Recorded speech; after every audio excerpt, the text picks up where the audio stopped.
Well, I'm in the back garden, guys. It's a fine sunny day, and I thought get this old girl out. Really good piece. It's a scorp.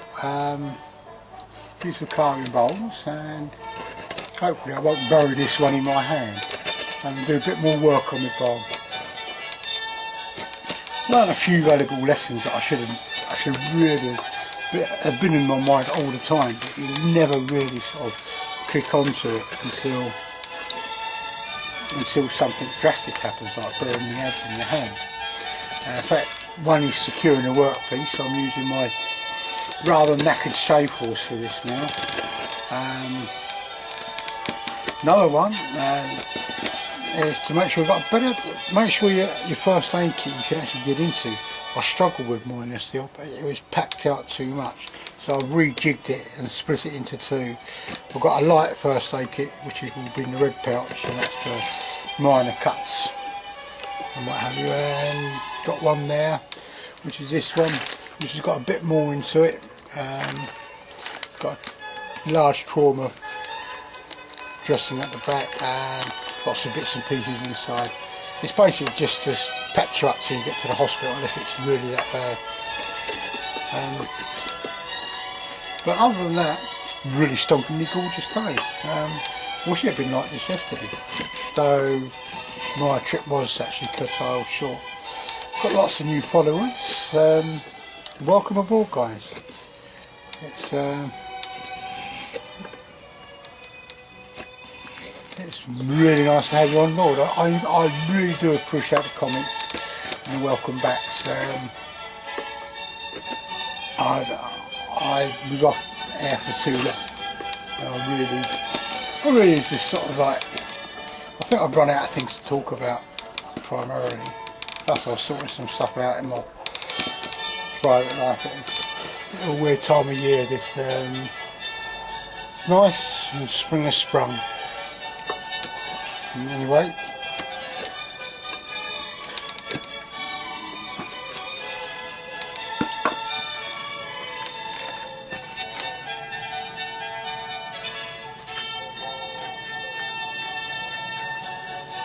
guys, that's the bowl in progress. I've got a nice thing, and it's just trying to shape out and try and work out what I want to do with it.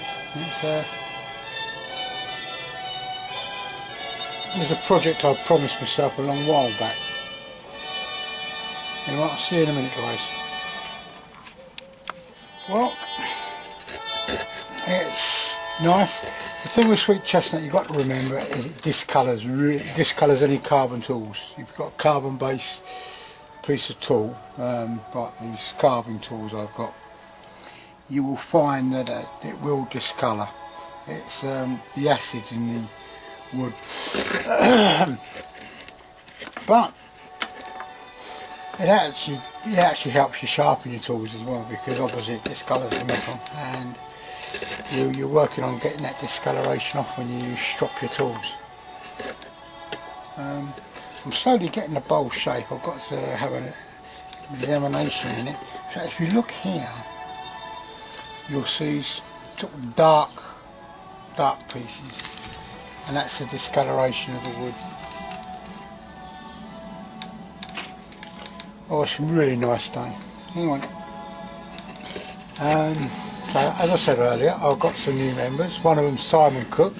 And if you're watching this, Simon, I will drop you an email giving you a list of books. Remember, it isn't all about tools. Most people get wrapped up and they've got to have the axe, they've got to have the bow saw. You don't need that. At the very most people get by with just using a really good knife. I would recommend that one. That's the Mora Clipper. Really good knife. It's thin enough to use for carving. As I mentioned in a previous video, which I think was the last one, I prefer a thinner knife for carving, and it does everything you want. I will do a video on battling wood up using that.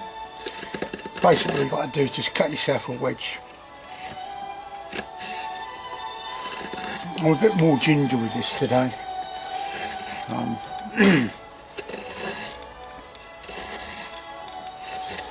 as I was going to try and mention yesterday, always make sure your hands are behind the blade. Otherwise, you know what happens. The bandage will come off later today. It's just holding the steri strips in place at the moment. I'm back at work tomorrow, and this is it.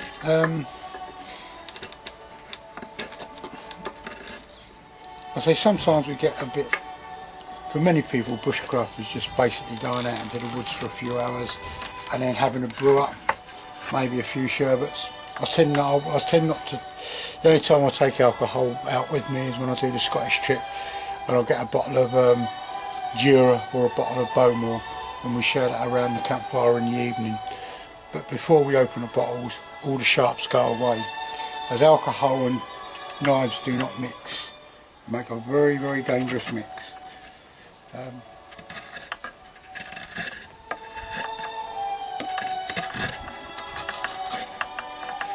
Getting quite a nice shape to this bowl now.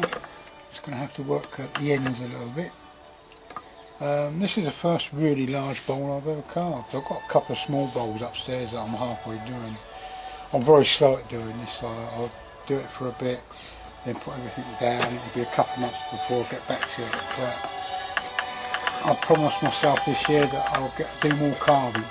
There is something else on the horizon, and that's salting and curing meat and making things like jerky and various other things.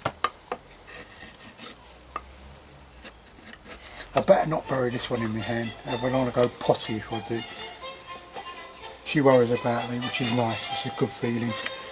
I tend to be a bit blasé. You know, I come in. Avalon was all worried, and me, I was just quite blasé about putting the axe in my hand, or the adze in my hand. It's just one of them things, as far as I'm concerned, it's just one of them things, you know. Sooner or later you're going to cut yourself pretty bad. I mean, it just happens that way, you know. A lot of the time, cutting is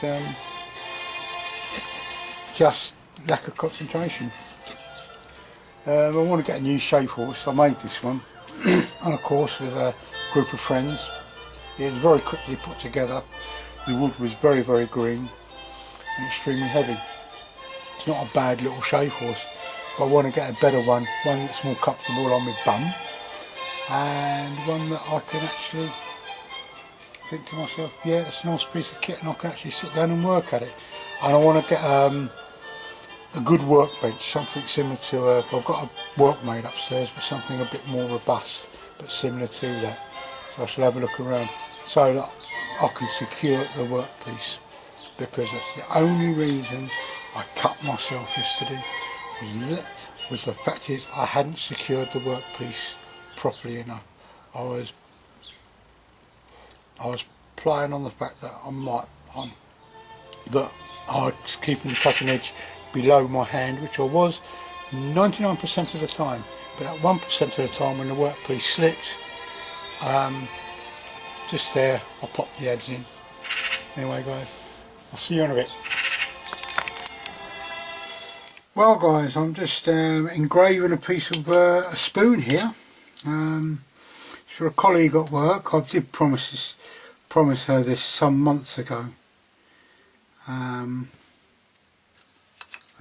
I've just got around to finishing the spoon. It's a little, it's made from rhododendron, carved quite well. It's not the best spoon I've carved, but as I say, I'm just getting back into the carving lark, and I'm just carving a name on it.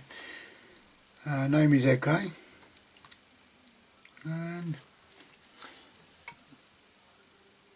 I hope she likes the spoon.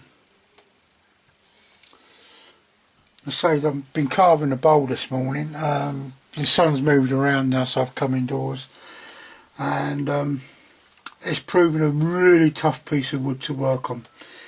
Sweet chestnut, the heart of sweet chestnut, can be really, really tough. It's primarily why I use it for fencing, because it doesn't really rot. It's really tough wood. but I do hope she likes it.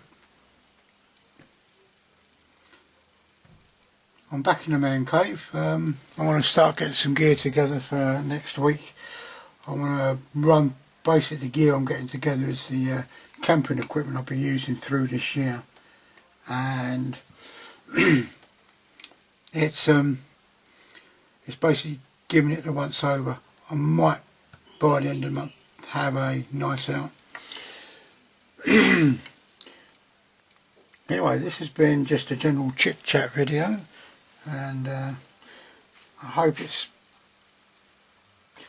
picked up some information. Sometimes, you know, people tend just to sit around the campfire supping beers, as I said earlier. I like to be doing something. So, anyway guys, I'll see you down the line. I want to carry on carving this, take the bandage off that later, and be well. Any information you want to know what I'm doing, I will gladly let you know. So I've got plenty of projects on the go here. I've got that one to finish yet. Still working on it. I want my little noggin cup. Just needs a lot more work on it. Got to really sort of sand it down. Got all these little tool marks off. And a piece of cup there and other bits and bobs. So see you later guys. Bye.